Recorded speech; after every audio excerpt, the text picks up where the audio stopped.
Hello, everybody.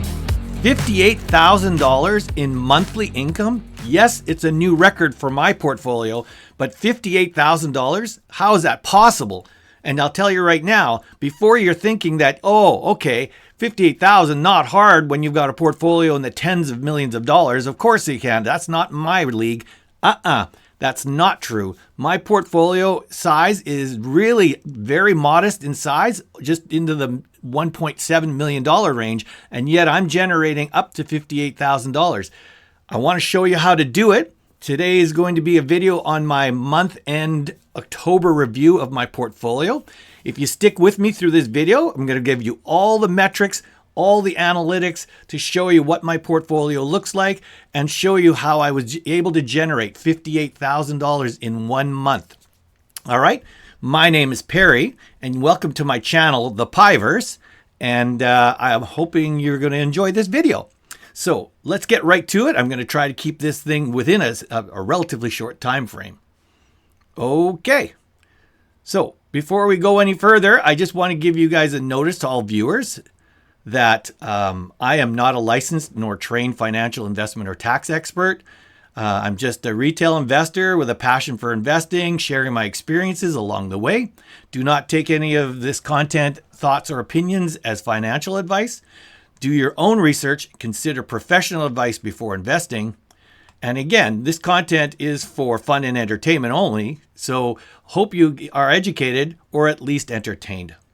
So let's get going. I like starting this away so you people understand, so my viewers understand what my agenda is, so you know where we're going from step to step. I will have chapters for each one of these. So for those of you who want to jump around in this video, I will have chapters for each one of these items. We're going to start with an intro and a portfolio background because I do have a lot of subscribers, but a lot of you are coming into this video for the first time and don't even know who I am. So I'm going to give you a portfolio background as well as an intro. This month it's going to give you, I'm going to then give you this month's highlights for my portfolio. I do this video every month. So every month I want to do a portfolio highlights, and that's what this one's going to be. I will follow it by giving you a previous versus current month-end metrics. So every month, what I do is I move last month's numbers over to the last month's column, and I show you what my current metrics are for this month, so you can see the change of my portfolio as it moves from month to month. Then I'm going to do what's called looking under the hood of my PIIverse. I call PIIverse it is the name of my portfolio. It's the name of my channel. So my income portfolio I refer to as the PIIverse. And we will be looking under the covers of my portfolio. Then we're going to do looking forward and conclusions, and that'll be the end of the video. All right, so stick with me, and I hope you find this ride entertaining. So let's start with an intro and a portfolio background. So first thing I want to say is I produced a month-end review of this video for my income portfolio every month, as I already said. And this is the month-end because this is November 1st when I recorded this, and this is for October 2025. And it was a spectacular month for me. October was another monthly income record breaker. I set a new monthly income generated of $58,050 for my income portfolio. And just to give you guys a highlight, August, just 2 months ago, was my previous record when I broke $52,400. So this month basically broke a record that I set almost 2 months earlier. Let me give you some insights of what how this record was possible. So, background of my PIIverse income portfolio. For those of you that don't know what my portfolio is, let me give you an idea. Again, for those that think that my $58,000 a month was generated on some kind of $10 million portfolio, it's not. It's far more modest than you guys think. And you're going to realize that, well, geez, I'm retired. I have a portfolio that size because honestly, my portfolio is not any much bigger than the average a person that has worked their entire career, saved up some money, had a company pension, and you'll notice that my portfolio isn't much bigger than anybody else's, and matter of fact, in many cases smaller, and yet I'm generating this kind of monthly income. So let me give you some details of my background on this portfolio. So again, my name's Perry, and I retired 2 years ago, October 2023, and this income portfolio funds my entire retirement. My portfolio was built through 2023, transferring all my old bank managed accounts and cashed out my pension throughout 2023 to get ready for my retirement in October of 2023.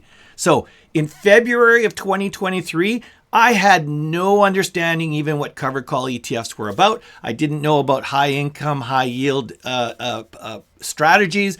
I started out in February of 2023, and by November of 2023, I was completed. I'm saying it right here. I completed the full rebuild. And so here are some of the initial metrics when my portfolio, I guess, started cruise control. So all of 2023, my portfolio was going from zero to the size it was at its mature, let's say, level cruising state. And here are some of the metrics.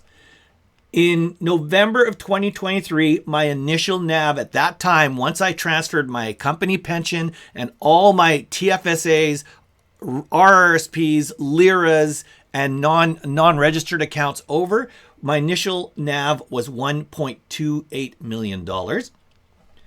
My first full month of distributions would have, after that final threshold was reached in December of 2023, was $19,000, or approximately a yield of 18%. I wanted to give you this number so you could see how much my portfolio has grown in the last 2 years since I've done this, since I started. My portfolio is self-funded. There is no external sources of income feeding my portfolio. Since I'm retired, I have no employment income. I am not contributing anymore to this portfolio. It is fully self-funded. What it does, it generates its own income for its own reinvestment. So that's what I mean by it's self-funded. I do not add any more, and I have not added any more to this portfolio since November of 2023. My portfolio is what I refer to as being in full consumption phase.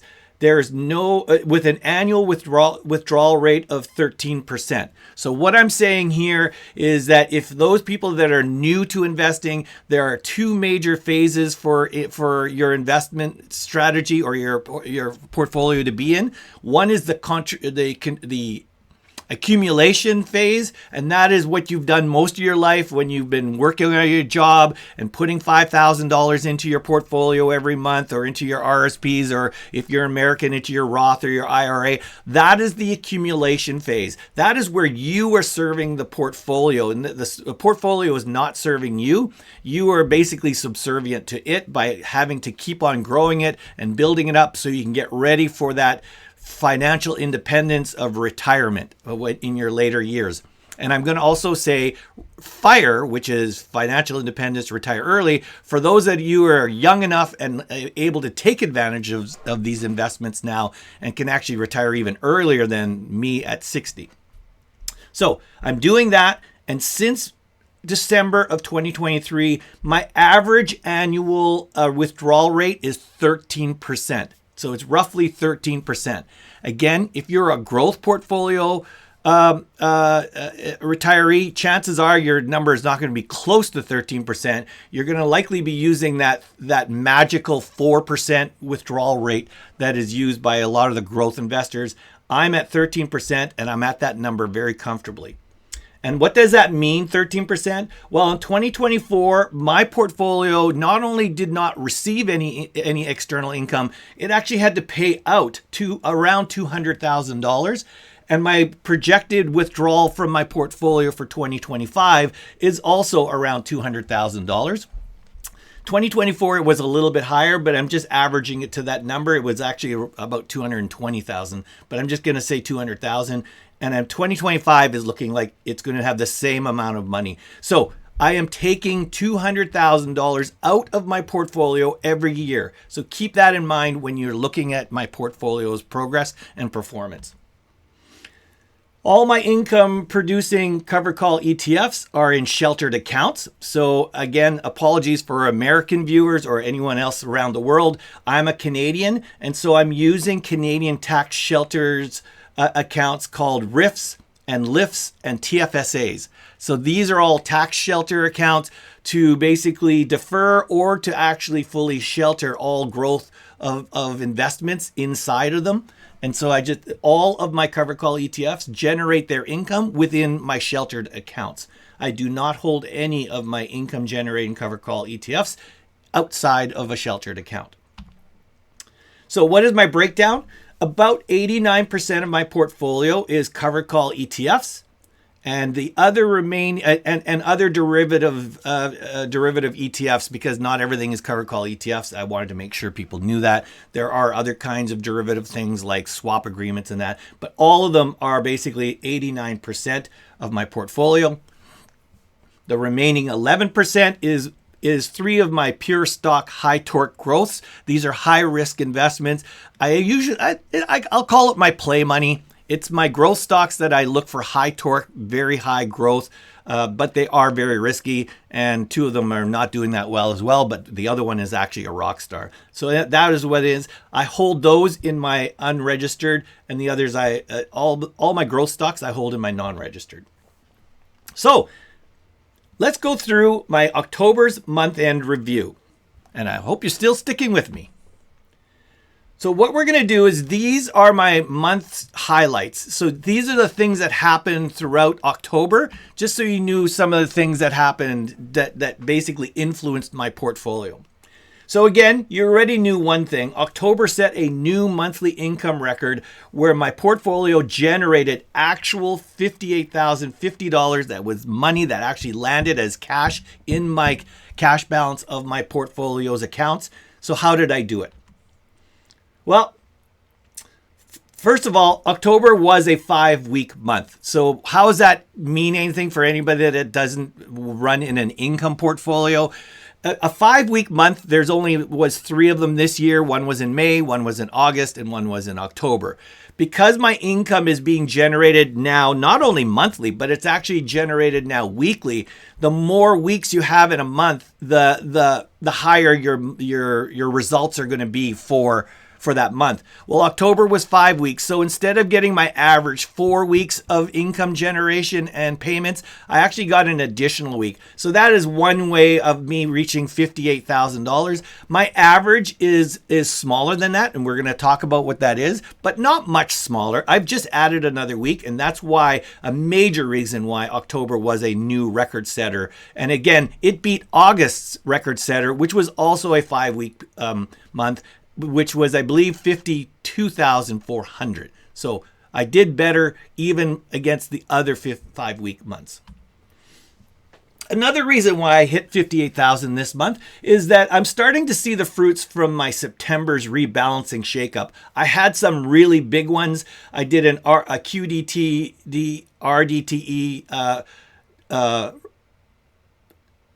transition to some week pays, and I also closed my BKCL ETF over to a higher yielding canny. So all of those combined were factors that happened in September, and they were starting to reap the rewards because I moved the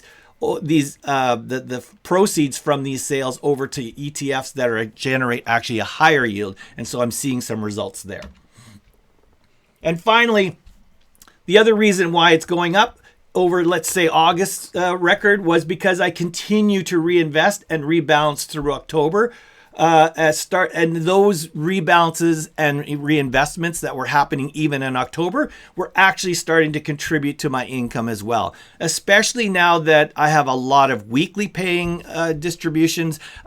It doesn't take long. The granularity is so much higher now that I actually get rewarded quicker when I actually reinvest in something. I don't have to wait till the next month. Now I only have to wait till the next week to actually see rewards of moving into a new or adding more units into an existing covered call ETF. So that is another nice thing about weekly pays.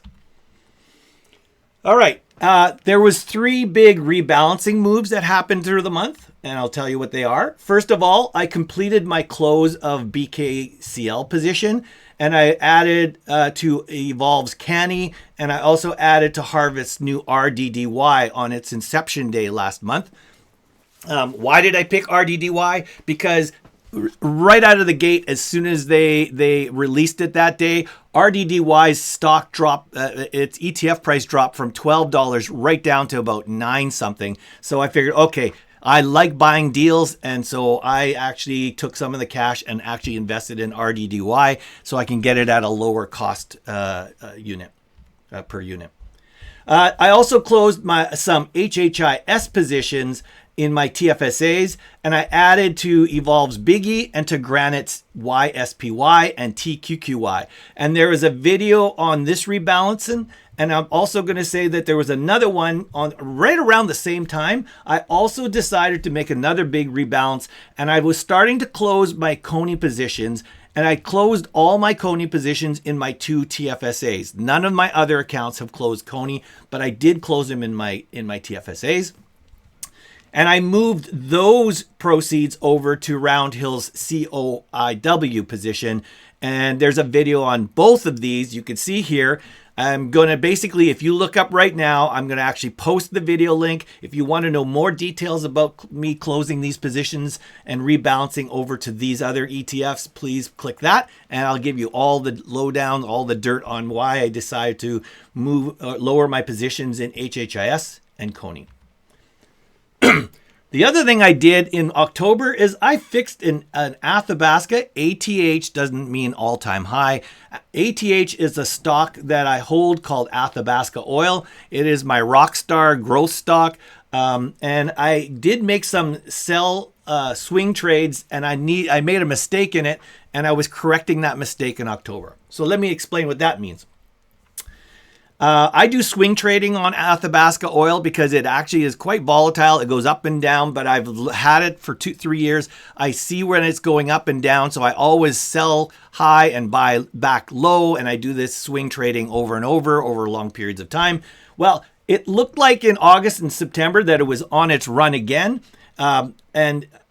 So what I basically did is I capitalized a lot of them. And by the way, I apologize. It says here 528 and 534. That's wrong. It was actually 628 and 634. So apologies for the number. But I basically sold out my shares at 638 and 624 or 28 at 628 and 634 because I thought, oh, that's a pretty good high. It's going to likely come back down. And I waited for it to come down.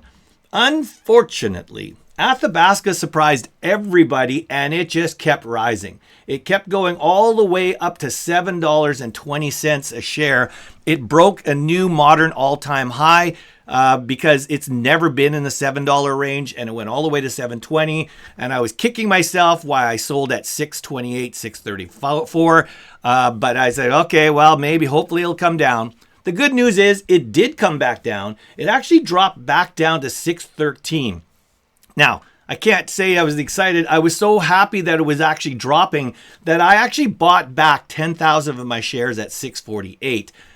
If I would have waited 2 more days, I could have actually bought 10,000 shares at $6.13. But again, no one could predict the future, and I just wanted to correct my mistake. So I actually bought back and fixed, quote unquote, fixed my swing trade mistake last month by buying back some of my shares. And so far, the decision was good because after it hit $6.13, it went all the way back up to $6.90. So I love this guy as a swing trader. He's currently hovering around, I think, around $6.70, $6.80, but I've actually already made profits or have unrealized gains on even that $6.48 buy-in. And then, like I said, it flew back up to the 6, and after that. The other thing that happened that was a big surprise, it was not a move on my part, but it was a big surprise that happened in October, is YieldMax decided that it was going to convert all its monthly paying cover call ETFs, of which I have lots of them, over from monthly into weekly. And they announced that in like the 2nd week of October, and then 3rd week they started right away. So all my monthly, and I believe I have 5 of them, Coney, Hui, NVIDIA, Misty, Amzi, and Plady have all become now Friday paying weeklies. It really messed up my Snowball analytics for a couple of months because that transition from monthly to weekly really messes up the distribution averages. So for a couple of weeks, my Snowball was all messed up on my yield. I had yields of over 80% for a while, which is not true, but that's because it was trying to transition from monthly to weekly. But with that being said, I now have went from, I wasn't really that interested in weeklies. Now out of my 35 cover call ETFs, 20 of them are now weekly paying cover call ETFs. I now get a payment every day of the week from at least one of these cover calls. All right. So let's go on to what's called the previous versus current month-end results. So the first thing I want to do is show these are the key metrics that I trace. They come out of my Snowball analytics, but I track these on a monthly basis. So what I did is the previous month is September. Let me move over here. So my book NAV for September, it closed at 1.862 million. That is book NAV. So that's the cost of my investments. Thanks to reinvesting, I reinvested about $9,000 more into my portfolio. I am now at 1.87. So there's my increase in my book NAV. My current NAV is basically at 1.658 million, which back then, sorry, that was my September NAV, which was 1.658 million or 11% down. And as of the end of October, I'm at 1.687 million. So I'm now down only 10.8% over the book value. So when these numbers here, these is the percentage I'm down from my book. So if you look here, you do this. Let me go back here. So when you do this, this is basically the 10% below its current book. And this is 11% below its current book. All right. A lot of that has to do with just basically big swing trading in the markets. This happens quite often. I never really worry about NAV volatility. Sometimes it's at minus 14, sometimes at minus 8, minus 7. Again, because I'm an income investor, NAV volatility is not a big factor. I don't want to see it to keep on eroding, and it doesn't erode. It just hovers around the point, the 8 to 9 to 10 to 12% range. It's all over the place, but that's generally where it is as of this month. My cash position in end of September was 140,000. And again, that was because I sold out all my Athabasca waiting to buy back in.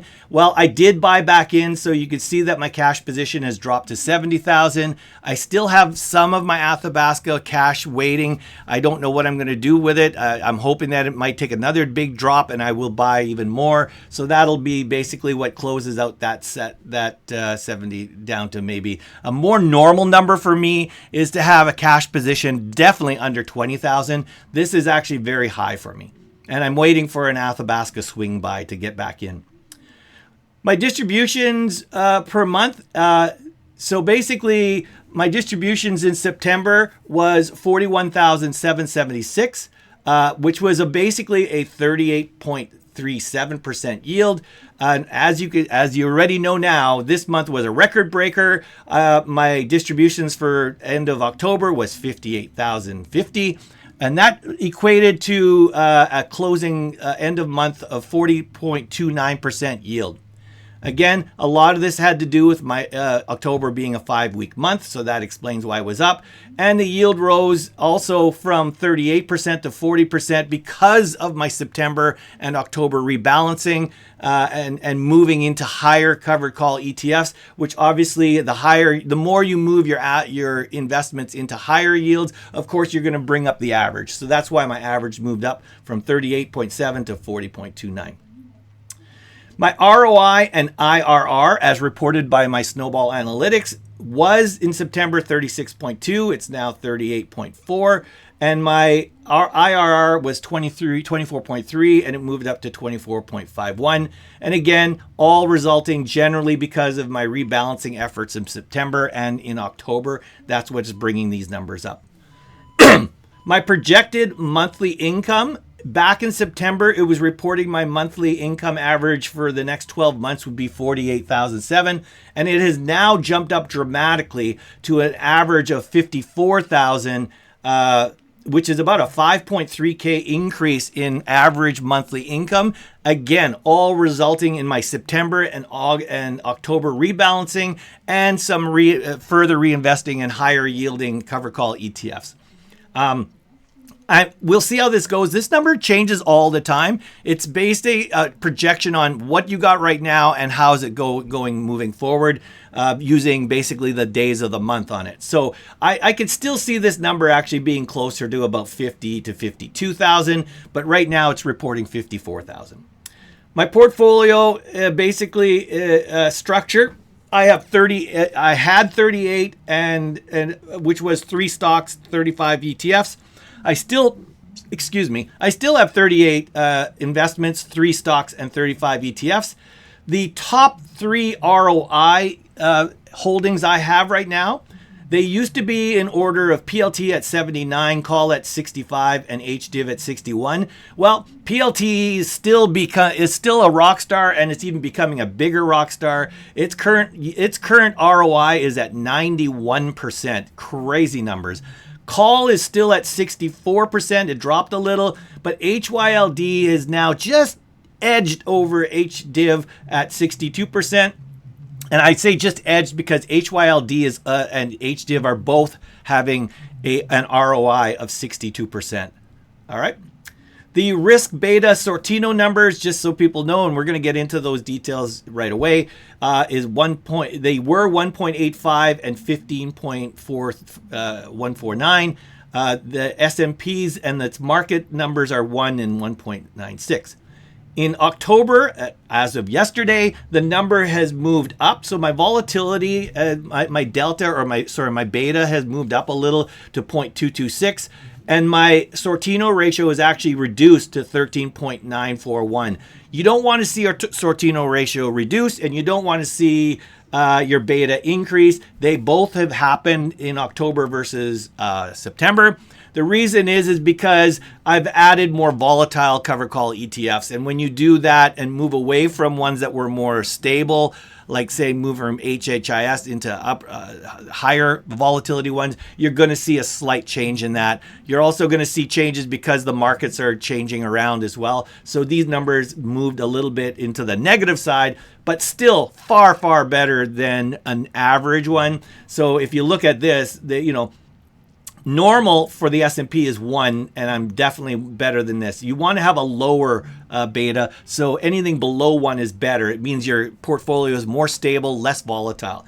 And so I'm still doing much better than the markets are, and I'm doing much better than the S&P, which is for Sortino, which is basically at 2.129. It moved up as well because of market volatility. You can see here, and I'm still well higher than that. Okay, let's move on. So now we're going to get under the hood of my PIIverse portfolio, and I'm going to take you into my Snowball Analytics, which is one of the tracking sites I use. If anybody's interested after looking at this, you've never heard of Snowball Analytics, there are many tracking sites there. I love Snowball Analytics because basically I'm an income investor, and Snowball Analytics I've found is one that basically really focuses a lot on income distribution tracking, and you're going to see what I mean by that. And so I use it. I'm not advocating somebody else should use it. If you do try it and you say, hey, Perry, I really like it, well, I'll leave you a link in the description. You get 10% off if you use my promo code. Just full disclosure, if you do, I get a free additional month of subscription. So that's my benefit of you using the 10% discount. You get 10% off. I get an extra month of free of Snowball Analytics. So that's what it is. But again, use it only if you like it. I like it, and that's why I wanted to tell you. All right, so the first thing we're going to talk about is diversification. So I'm going to tell you what it is, then I'm going to show you what they are over here. So the first thing we're going to talk about is diversification. And a lot of this I already showed in the metrics.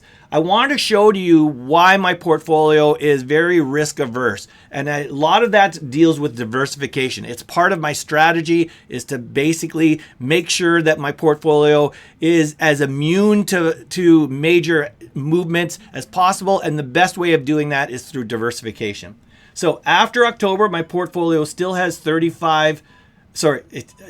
I said 35 holdings. It should be 38 holdings. 35 covered call ETFs and 3 stocks. So again, I need to fix that in my video. It's 38 holdings, not 35. Sorry, I say shafts. I say, sorry about that, people. Some shifts in my actual weight as HHIS and Coney Holdings weights have dropped, and Athabasca has now returned to my top holdings. So let me get through and show you what that means, because you might want to see all of them. All right, this is my Snowball Analytics. And inside my Snowball Analytics, there's my dashboard and there's my analytics. So I just want to quickly show you my dashboard. So a lot of the numbers you saw in my basic metrics came from up here. So this is showing what my current value is. This is my invested, my book value. This is my current profits to date, and basically I'm just going to hover over it for anybody who wants to see the details. It shows that my current capital gains is basically a loss of 183,000. My realized profit and loss is 50,000. That's from selling Athabasca and some of my other cover call ETFs and gaining an actual profit. And then my dividends received to date is $852,000. Again, this is since inception. So this is since I started tracking this back in 2023. I have a 38% ROI, a 24% IRR, and here's where I turn around and said my current yield on my portfolio is 40.77. So I'm going to go into my analytics and go back to what's called diversification right here. So in my diversification, I'm just going to show these up here. For those, a lot of people use this page that are following me to say, hey, what's Perry's portfolio looks like? So this is what Perry's portfolio looks like based on holding weight. You can see right now, Athabasca, even though it's a stock, not a cover call ETF, has regained top position as at 10.2% of my portfolio. If you watch my strategy videos, I generally have a rule that says that no holdings should exceed 5% unless there's a reason why I would violate my own rule. And you can see if you look through here, only 2 are exceeding a 5% mark. And that is basically my ENCL, which is also an oil ETF, a Canadian oil cover call ETF, and my Athabasca are the only 2 that violate it. 10% is my Athabasca, then it goes down from here. So if you would have seen my numbers last month, HHIS would have had almost a 7% portfolio weight. I've reduced it, so it's now down closer to my target weights, which is usually 5%. I want my cover call ETFs to be 5% or less. Well, this one is now closer to that number, and you can see some of the others. My cash position is pretty high right now. Normally it should be near the bottom here because I don't normally hold this much cash. But right now I'm in a position where I've got cash and I haven't reallocated it. All right. Just for those that know, if I click buy in, this is my invested value. So I'll just give this number to you here. I'm just going to click it here temporarily for those that want to freeze the screen. Buy in means this is my cost. Let's say my book diversification when I bought them. All right, so this is when I bought them, and this is what they're currently at. Okay, so these are some of the numbers that we were talking about there. So we'll go back. All right, so the next thing we talk about is the distributions. So as I'm going to show you soon, I've had a significant change in my monthly results, my trailing 12 month versus my projected over October. And of course, my projected monthly average now is over 50,000. It's saying 54,000. So I'm going to monitor to see how accurate that is. But right now, I've actually moved my average over 50,000 on the next 12 months as an average, which is something I've never done. I've always been under 50,000. So that was a major change for me. So let me show you what that is over here. I'm going to go into dividends, distributions. So I'm going to get back to this right away, but here's some of the numbers I was talking about. So you can see that this chart right here is showing what my projected is. So right now it says that based on your current portfolio and your distributions that we're receiving, your average now for the next 12 months is $54,000. And again, just keep this in mind if you're new to my channel. I'm making an average of $54,000 a month on a portfolio of that's current value is $1.7 million. Again, this is not like a super wealthy guy. I am an average person. Most people in their 60s that have worked their entire life and have a pension and stuff like that have a net value of in the $1 to $2 million range themselves. So this is not as if I'm making these kind of numbers on a huge $5, $6, $10 million portfolio. I'm doing it because I'm using these new game-changing cover call ETFs that allow me to do these kind of numbers. Anyways, so here it is. It's projecting 54,000 and it shows you what it thinks it's going to be. It's for some reason thinking this coming month is going to be low at 46. I do think I know what that is and I'll explain what the reasons are later.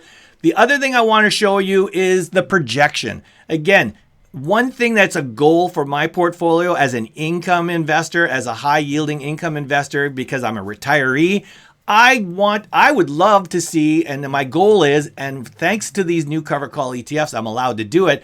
You could see that my monthly income is growing, constantly growing. Yes, they'll have down cycles, like this was the Liberation Day with the Trump tariffs. But at the end of the day, you can see, just like the stock markets do, my income continues to grow. So it recovered from that Liberation Day, and you can see it's keeping on going. And my May 5-weeker was not as big as my August 5-weeker, which was not as big as my October 5-weeker. So this is something to think for. There's a lot of these naysayers about cover call ETF portfolios that say that, oh, it's going to erode, it's going to go down, you can't sustain it. Well, I'm showing you right here. Again, you know my history. I do not put any money into my portfolio, but you can see that constantly my yield and my income is growing. From when I started way back around here, right here, to all the way here, it's constantly growing up. Okay. One thing I wanted to point out up here again, we're talking about under the covers.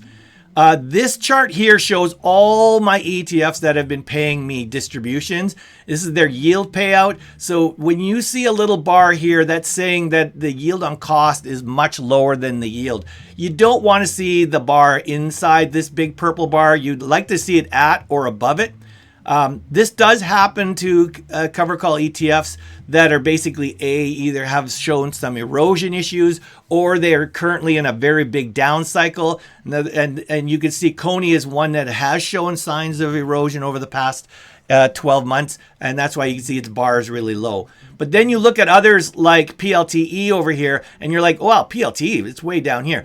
This is because its yield is still in the 44% range, but its yield on cost is dramatically higher. And the reason that's happening is because the value of the PLTE ETF has constantly growing in NAV appreciation. So it's actually going higher. Its yield on cost is here, and yet it's going down. If you were to buy PLTE now at its ridiculously higher price, you wouldn't be getting the same yield that I'm getting. And that's because you're paying way more money for it. And that's why yield on cost, if you've got this bar above it, you're in a darling position. You bought it at a right price. So you want to see these bars above this purple box. Down here, you don't want to see this. But at the end of the day, they still generate income. And the reason I'm trying to say that is even this here, these are all my dividends received since inception. And you can see that even Coney, who has basically been a NAV eroder right now, it has NAV erosion issues. Look at what it's done. To date, it is still my largest paying ETF in my entire portfolio. Of course, I've held it for 2 years, so that's going to be a major factor to it. But in its glory days, it was paying out big money. It doesn't owe me anything. And again, we talk about this thing called house money.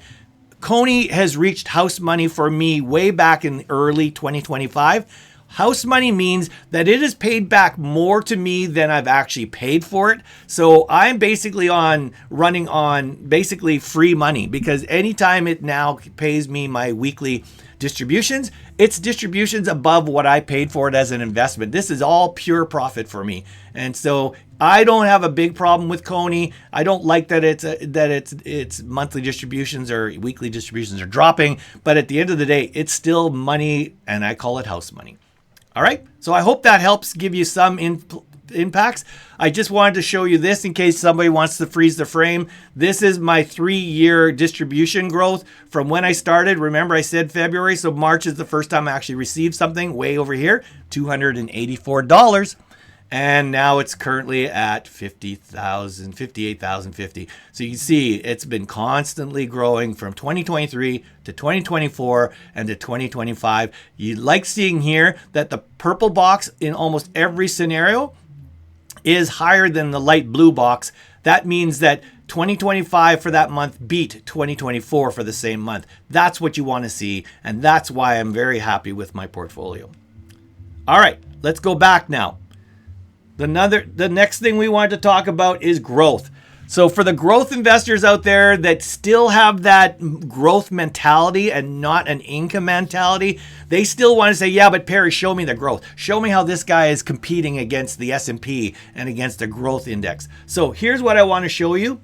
We'll show you in my Snowball analytics is basically that my NAV is slowly opening a lead over the S&P, and I'll show you that.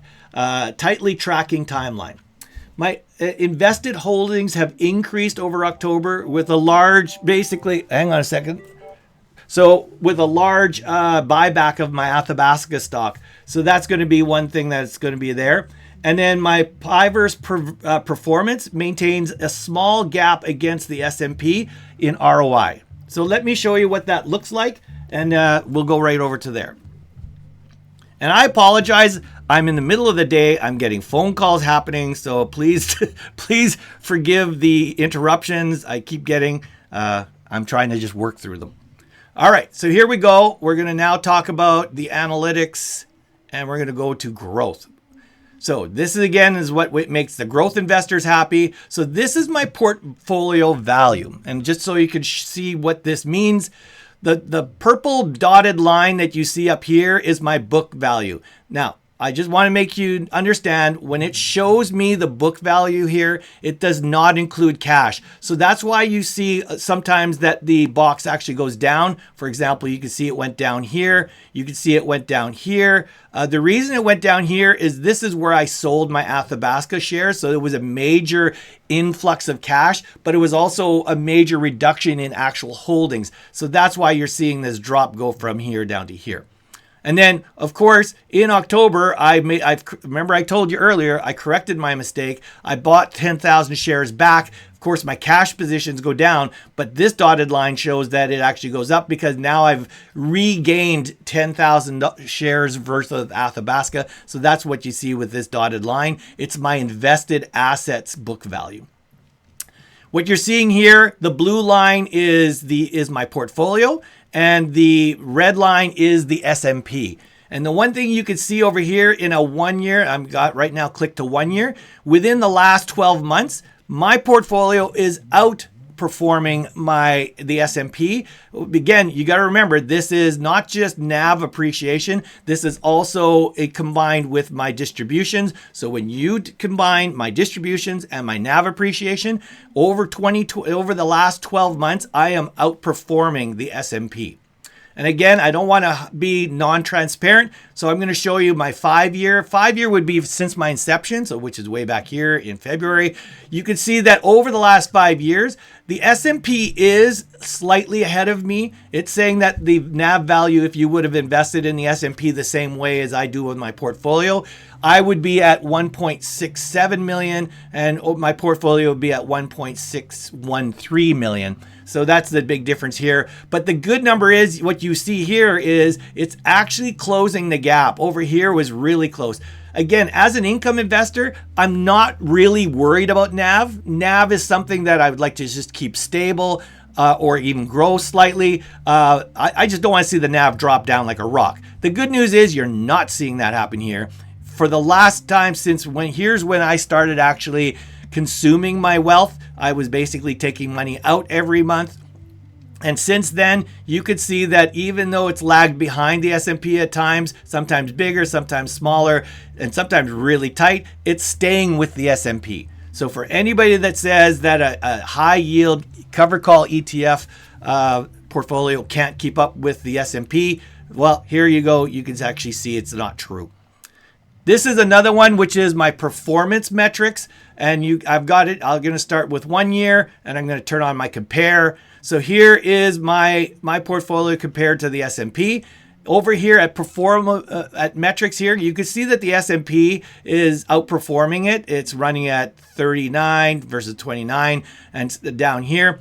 But this is because there was a lot of sharp declines and issues happening earlier this year. But what's the good news is that since June, you can see that the gap has been closing again. Matter of fact, in October, right about here, October 9th, I came very close to actually catching up to the S&P on performance metrics.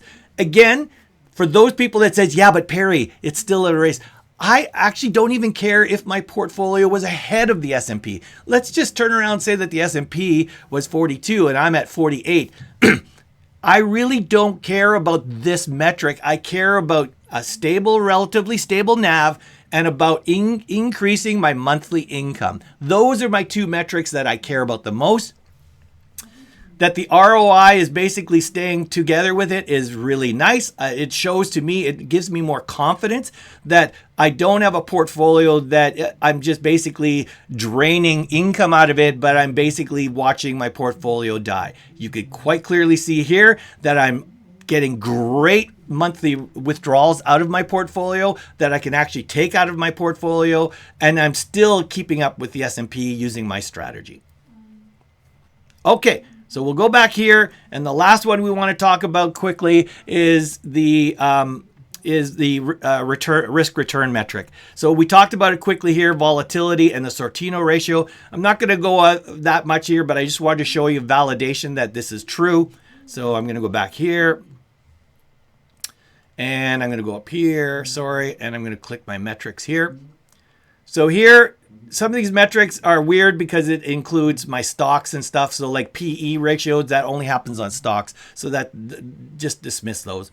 The ones that I care about my entire portfolio is this one here. Here's my volatility beta metric. I'm currently at 226, as you saw a couple pages ago. I'm significantly lower than the market. So if you were investing in the S&P or the global markets, generally your volatility would be 1. And if you don't know what that means, the higher the number, the more volatile your portfolio is. If you were investing in penny stocks, you would be way up here near 2. What it's good to know is because of my portfolio's high diversity, having 38 holdings spread across the thing, and because cover call ETFs actually reduce volatility because they're actually paying during low times, and I hold 89% of my portfolio in covered call ETFs, my portfolio's volatility is at a very, very stable 0.226. The other thing you could look here, and please do your own research on what the Sortino ratio is. This is called the risk-adjusted return number. You want to see this number as high as possible. The S&P currently is at 2.141. Anything over 2, it says, is considered good. You could actually read it here. I'm at 13.9. I was at 15. I've come down again because there's been added volatility. I bought some higher cover call ETFs yielding, so that's why. But hey, if I was at 5, I'd be happy. All right? So I'm not going to talk any more about that one. All right. So that is my Snowball analytics. I just want to give you one more. I'm going to give you a quick walkthrough of my main portfolio spreadsheet, the one that I almost get a phone call or I get a message almost every day saying, "Hey, can I buy your spreadsheet? Can I get a copy of your spreadsheet?" Please, I appreciate it. I'm honored that everyone wants my spreadsheet. This is a spreadsheet that I just cannot give to people. It is far too complex, needs too much hand holding. So I have to respectfully decline. But anyways, I just wanted to tell you that in case somebody says, please give me your spreadsheet. I just won't do it. It's just not going to happen. So just want to give you some quick metrics in here. This is my main, I call it the portfolio. I have one for every one of my accounts. So remember I told you all my cover call ETFs are in several accounts. So here's my RIF. Here's my wife's RIF. Here's my LIF. Here's my other RIF. Here's my non-reg. And here's my TFSA and my wife's TFSA. Apologize for anybody outside of Canada that doesn't know what these terms are. They are Canadian tax sheltered accounts. Americans have things like Roths and IRAs and 401ks and stuff. That's what these are in Canada. Okay. But these are all my holdings. There's my 3 stocks. And again, you guys could freeze the screen if you want to capture any details in detail here. I'm just going to put it here and walk through it. Again, I won't talk too much detail about it. So I have my 3 stocks here: Athabasca, HMR, and PAI. Here are all my cover call ETFs. The way I've broken this down is that my Canadian ones are first. So HYLD all the way to USCL are my Canadian ones. You can see here who owns them: Hamilton, Harvest, Evolve, and Global X. Anything from QDTE number 16 down are all my American cover call ETFs. And I have to always, you can tell the difference because my book costs, I always have to, here it just says CAD because it's native, but over here it says here's what its US price is and here's what's my cost price in Canadian dollars, because I try to keep everything in Canadian dollars. So the first thing you're seeing here is all my holdings. You can see how many shares I hold of every one of them. I'm not going to go through each one of them. You can see what their cost price is currently. You can see right here what its current NAV unrealized loss gain is. So down here, use 1936. You can see here. The one that's a big rock star for everybody is this one called PLTE. PLTE's current unrealized gain for me is 70.9%. And you saw that I said 90. Well, because the rest of it, because if you guys understand what ROI is the consolidation of your NAV profit loss as well as the distributions that you've been aggregating. So right now, 70% of my 90% ROI for PLTE is NAV appreciation. It's just crazy how much this guy is growing, and it just keeps growing. The rest of it is distribution money that I've been making. So this is my rock star down here. Okay, and remember, I just wanted to point out here, here's my NAV eroder, Coney. He's down 68% from when I bought it. So here's an example of one that's really eroded a lot. I've lost 68% of it. Now, everyone turns around, and I just want to keep pointing this up. So I'm going to move over here to my income section just so people understand this one. You can freeze the screen if you want. So here it is again. So even though Coney is my big loser right now at 67%, he's really down low. He still produces me income. So even though he's down as low as he is, my holdings generate this over here shows you my projected income based on a 6-month average and based on my latest distribution I received. And it currently, he is basically generating me still an average of $1,845 a month. Currently, it's a little bit better. When it's green, it means current went better. And if it's red, it means it went down below it. So these guys here, why do I invest in ultra high yielding cover call ETFs as part of my mix? Is because they're the ones that generate about 2/3 of my monthly income. The rest of them that are here, all the Canadian cover call ETFs, HYLD all the way to ENCL, that I refer to those as my stable core. So these are the ones that they don't generate that great of a yield. Some of them are down to 12 all the way to about 30, 40, but most of them are in the 12 to say 25% range. They won't generate me much income. So you can see where the American ones that have high yields, this is how much money they're generating me on a monthly basis. Whereas the Canadian ones you can see here are like 200 to 600. These are some of the big boys, HHIS and MSTE, because they're actually on the higher end of Canadian yield. So they're doing that. And I have a lot more holdings of them. So that's the kind of things here. The number here I wanted to show you, this is my house money. I should actually call it house money. This is years to full recovery. So this is tracking for me. How long is it going to take for me to recoup all my investments and distributions? So this is number of years, 4.1 year, whatever. So you can obviously see the lower the yield, the longer it takes. So in the Canadian ones, you're looking between 4 to 7 years. Some of them are really bad. Like here's 5 years. This is from day one. This is remaining. So this is telling me from when I bought it, if you were to buy it today, it would take 7 years. Right now, for this one here, I'm at 4.7. It's saying how much of it's been recovered. When you look down here, here's Coney. Coney would take, currently, if you bought Coney right now, it would take you 3 years to recover from its current distributions. When you see this number here, which is a bracket 0.2, it means it has already reached house money status. So here you can see recovered 108%. If you see over 100%, it means it doesn't owe you anything anymore. It is now giving you distributions beyond your investment. That's what this means. Just going to give you this number here so you can quickly look at it as well. This is basically my holding weights without my equities, or with my equities, because I have one that says just show me what my holding weight is of my covered call ETFs, and this one says what is my holding weights for all my stocks, with stocks and ETFs. So if you want to know for my entire portfolio, this is my current set target weights. So I set target weights every time when I rebalance. I have to rechange them. Those kind of things. So for example, HHIS used to be, well, I'm going to use it over here. It used to be at 5.5 or used to be at 7%. I've moved it down to 5.5% because I've decided to move more of my HHIS over to Biggie. And so this puts me closer to what my target goal is of keeping my ETFs and my investments at or below 5%. Now HHIS is around my goal of 5%. It's still above it. You can see over here that I still hold 6.2%, but my target weight has been moved to 5.5. Okay, that's about all I need to show you here. I'm going to go back to my PowerPoint presentation. So let's go talk about the next thing, which is looking forward and my conclusions before I end.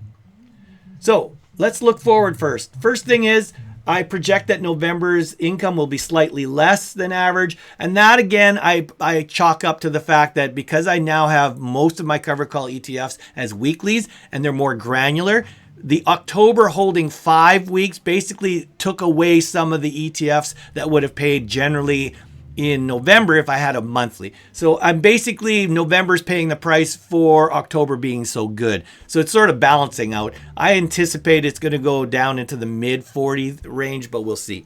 My average, again, it says it's supposed to be 54. So we will see if it can actually maintain a new average of 54,000. I'd be happy if it still was in the $48,000 to $50,000 range. So we'll see. I have no planned major rebalancing decisions, but I may decide to continue reducing my Coney position. Even though it's in house money, I'm still looking at it as, you know what, I don't like it. I prefer it would stop eroding. So we'll see. I don't have a problem with it. I'm really on the fence if I want to reduce my position of Coney, but we'll see where we are with that. I'm going to continue reinvesting all my excess distributions as per normal. For those that don't know my portfolio or my strategy, please look at my other videos.